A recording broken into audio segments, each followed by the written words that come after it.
오늘 본문의 말씀은 이 디모데후서의 또 마지막 장 또 마지막의 이 말씀입니다.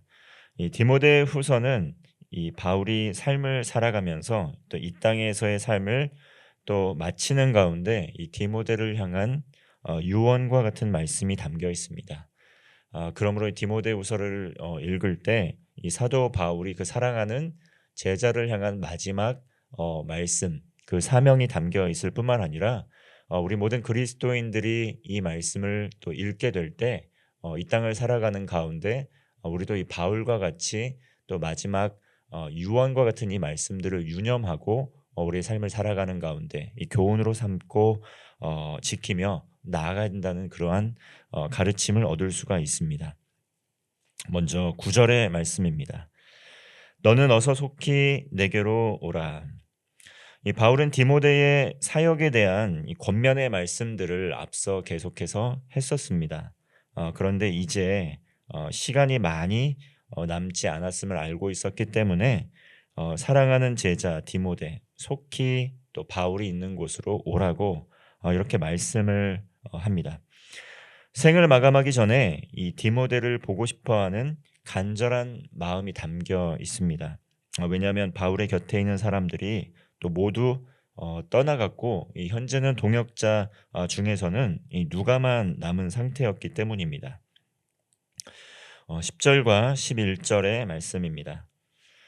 대만은 이 세상을 사랑하여 나를 버리고 데살로니가로 갔고 그레스게는 갈라디아로 디도는 달마디아로 갔고 유익하니라.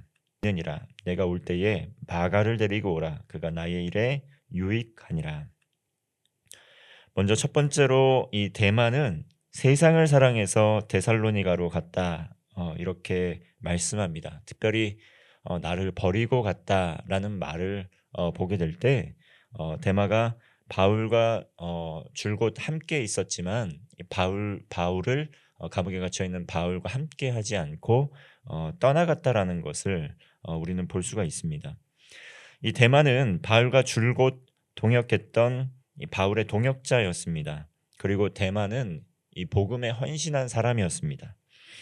그런데 오늘 본문에서 또 세상을 사랑해서 또 세상으로 떠났다라고 말씀을 하는 것이 이 완전히 신앙을 저버리고 신앙을 팔아버리고 바울을 떠났다기보다는 아마도 상대적으로 직접적으로 신변의 위험이 덜하였던 이 데살로니가에서 사역하기 위해 이 바울을 떠난 것이다라고 추측을 하고 있습니다.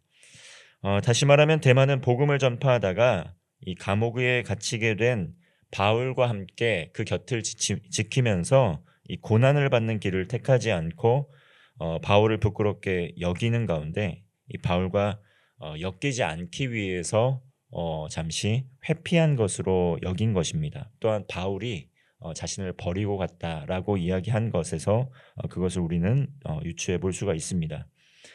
그러므로 바울은 비록 복음을 전파하는 가운데 고난이 뒤따르고 때로는 바울과 같이 또 감옥에 갇히는 상황에 처하게 될지라도 이 디모데에게는 권면하고 있는 것입니다.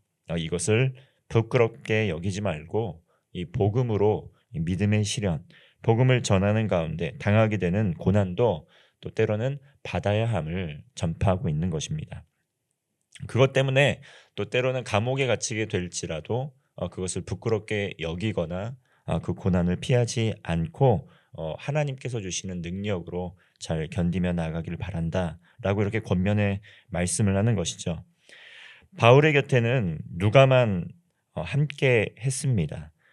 신실한 그 누가는 이 바울과 함께 동역하는 가운데 자신의 모든 것들 또 안위를 돌보지 않고 복음을 위해서 함께 고난받는 길을 택하였던 이 믿음의 동역자였습니다.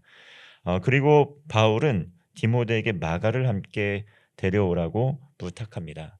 마가는 어떤 사람이었습니까? 그렇죠. 마가는 이 바나바의 생질이었는데 이 선교 사역을 하는 가운데 또 선교 사역의 어려움 때문에 그 고난 때문에 뒤로 후퇴했던 같이 가기를 그래서 바울이 반대했던 사람이었지만 이렇게 말미에 보면 이 마가가 또 하나님 안에서 믿음 안에서 성장하고 또 성숙해서 함께 바울과 동역할 수 있는 또 유익이 되는 충성된 일꾼으로 성장했구나, 변화되었구나라는 것을 우리는 알 수가 있습니다. 이 사도행전에서 그 미성숙했던 마가의 모습이 나오지만 결국 마가는 복음서를 썼던 하나님의 충성된 일꾼이 되었다는 것, 오늘 본문의 말씀에서도 바울과 동역하는 삶의 변화가 있었구나라는 것을 우리는 볼 수 있습니다. 이처럼 인생을 살아가는 가운데 복음을 전파하는 가운데 믿음으로 인한 시련을 당할 수 있습니다. 또 때로는 함께 동역했던 사람 중에 정말 그토록 사랑했던 사람이었지만 또 때로는 삶을 살아가는 가운데 믿음의 여정 가운데 한때는 깊이 사랑했던 동료들이 떠나가는 아픔을 경험하게 될 때도 있습니다. 그러나 또 어떠한 어려움과 시련이 있을지라도 또 때로는 옆에서 든든하게 지켜주며 함께 동역하고 기도했던 동역자들도 있게 된다는 것이죠. 함께 동역하면서 또 고난을 겪고 또 시련을 겪을 때 가장 어려울 때 떠나가는 그런 상황을 맞이하게 되면 너무도 실망스럽고 낙심이 될 수 있습니다. 우리가 인간적인 마음으로는 그런 실망감을 느낄 수밖에 없습니다. 이 바울도 그랬다는 것이죠. 그러나 바울은 또 인간적으로는 또 실망스럽고 낙심이 되고 또 때로는 힘이 빠지기도 했겠지만 이 바울은 그것을 인간적인 서운함으로 그대로 그 쓴뿌리가 되도록 내버려 둔 것이 아니라 하나님의 능력으로 또 주님의 능력으로 은혜로 그것들을 이겨내고 또 그 사역을 믿음으로 걸어 나아가야 됐다는 것이죠. 인간적인 한계에도 불구하고 또 그들의 연약함을 원수를 맺기까지 나무라거나 꾸짖지 않았습니다. 그저 하나님의 뜻에 하나님의 손에 맡겼을 뿐이죠. 로마서를 보면 그러한 바울의 마음이 잘 나타나 있습니다. 로마서 12 로마서의 말씀을 보면 이 바울이 이 원수 갚음이 자기에게 있는 것이 아니라 하나님의 손에 맡기는 그러한 삶의 태도를 볼 수가 있다는 것이죠. 삶을 살아가는 가운데 모든 뜻이 우리의 뜻과 일치할 수가 없습니다. 하나님 나라의 일을 하면서도 그렇다라는 것이죠. 때로는 마음이 정말 잘 맞아서 함께 또 합심해서 동역을 할 때도 있지만 때로는 마음이 나뉘게 되고 인간적인 섭섭함과 서운함을 당하게 될 때도 있고 때로는 악을 행하는 사람들을 또한 만날 때가 있습니다. 의도적으로 악하게 대하는 사람들을 만날 때가 있다는 것이죠. 바울은 그러나 그런 원수 갚음이 자신에게 있는 것이 아니라 그것 또한 하나님의 뜻 가운데 하나님께서 선악간에 판단해 주실 것이다 라고 이야기를 하면서 로마서 12장에서 원수 갚음이 내게 있지 않다라고 고백하는 그러한 장면들도 볼 수가 있습니다. 이처럼 14절 말씀을 보면 구리 세공업자 알렉산더가 내게 해를 많이 입혔으며 주께서 그 행한 대로 그에게 갚으시리니 이렇게 말씀을 하면서 인간적인 섭섭함이 묻어나와 있고 그리고 엄청나게 그것 때문에 해를 많이 입었다, 억울함이 있겠다라는 것을 짐작할 수 있지만 그 또한 하나님의 손에 맡기는 것을 볼 수가 있습니다. 그리고 16절 말씀을 보면 내가 처음 변명할 때에 나와 함께한 자가 하나도 없고 다 나를 버렸으나 그들에게 허물을 돌리지 않기를 원하노라 하면서 끝까지 또 하나님의 시선으로 또 하나님의 또 은혜로 그들의 연약함을 나무라거나 탓하거나 또 원수를 맺지 않고 할 수 있거든 더불어 모든 사람과 화목하라 하였던 그 바울의 마음이 여기 묻어나와 있는 것이죠. 그 이유는 무엇이었겠습니까? 인간적인 지혜로, 인간적인 성품으로, 인간적인 능력으로만 감당한다면 이러한 모든 것을 할 수가 없습니다. 그런데 바울이 이러한 마음을 가지고 끝까지 이러한 권면의 말씀, 이런 부탁의 말씀을 할 수 있었던 이유는 무엇입니까? 이 17절 말씀입니다. 우리 함께 17절 말씀 함께 합독하겠습니다. 주께서 내 곁에 서서 나에게 힘을 주심은 나로 말미암아 선포된 말씀이 온전히 전파되어 모든 이방인이 듣게 하려 하심이니 내가 사자의 입에서 건짐을 받았느니라. 아멘. 이처럼 사도 바울에게는 하나님의 은혜가 있었고 또 주님께서 허락하여 주신 힘과 능력이 있었기 때문에 할 수 있었던 것이지 인간적인 성품이나 인간적인 능력으로 감당할 수 있는 것이 아니었다는 것을 우리는 기억해야 된다는 것입니다. 우리의 힘의 근원, 우리의 힘의 원천 어디에서 오는 것입니까? 예수님께서 주시는 힘, 예수님께서 주시는 그 선한 능력으로 이 땅을 살아가는 가운데 또 때로는 복음을 증거하는 가운데 고난을 받게 될지라도 그 고난을 이겨내고 승리할 수 있는 것입니다. 인간적인 힘, 나만의 노력, 나만의 성품, 나만의 재능으로 감당하는 것이 아니라 하나님의 은혜를 날마다 그 은혜에 힘입어 또 복음을 증거할 수 있는 힘과 담력과 능력을 얻을 수 있는 것이죠. 그리고 삶을 살아가는 가운데 그 어떠한 시련과 고난이 닥칠지라도 예수님께서 나와 함께하고 계신다라는 하나님의 임재의식 가운데 성령의 충만함 가운데 믿음의 선한 싸움을 싸우며 나아갈 수 있었다는 것입니다. 사도 바울이 수많은 사랑했던 동역했던 사람들이 그러한 떠나는 현장 가운데에서 또 사도 바울이 묵상하고 느꼈던 알고 있었던 그러한 신앙 고백은 무엇이었겠습니까? 예수 그리스도께서 또 십자가에 못 박혀 또 돌아가실 때에 정말 함께 동거동락했던 대다수의 제자들은 또 예수님이 십자가의 고난을 받으시는 것 때문에 두려움을 느끼고 흩어져서 모두 떠나 있었습니다.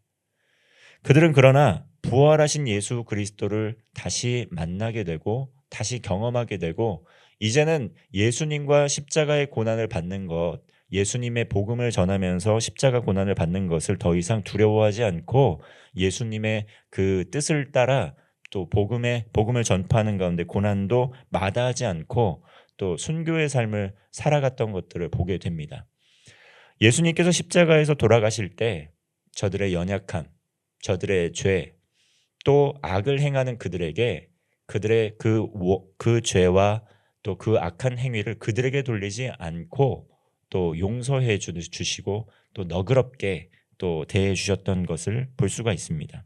하나님의 마음을 품은 자들만이 할 수 있는 것입니다. 하나님의 은혜를 또 간직한 자만이 복음으로 인한 고난을 이길 힘을 얻을 수가 있는 것입니다. 선한 능력을 얻을 수 있다는 것이죠.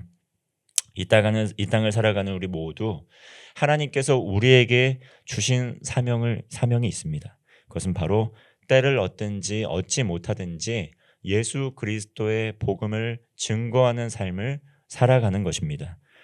때로는 함께 동역했던 믿음의 사람들, 정말 진정으로 사랑했던 동역자들과 또 때로는 어떠한 연유 때문에 또 상황 때문에 또 헤어지게 되고 그로 인한 상실감을 느낄 때도 있고 어려움을 느낄 때도 있지만 여전히 하나님께서 마음을 합하여 함께 동역할 수 있는 믿음의 일꾼들을 또 보내주고 계시고 또 그러한 상황 가운데 또 그들의 삶의 현장 가운데 하나님의 능력으로 서로 하나님께서 만져주시고 변화되어서 또 마가와 같이 또 다시 동역할 수 있는 하나님께서 보냄받은 자리에서 함께 동역할 수 있는 하나님의 일꾼들로 거룩하게 변화시켜 간다라는 것, 우리는 본문의 말씀을 통해서 알 수가 있는 것이죠.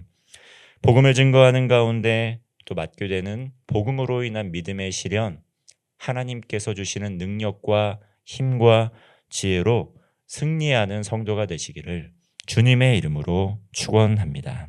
기도하겠습니다.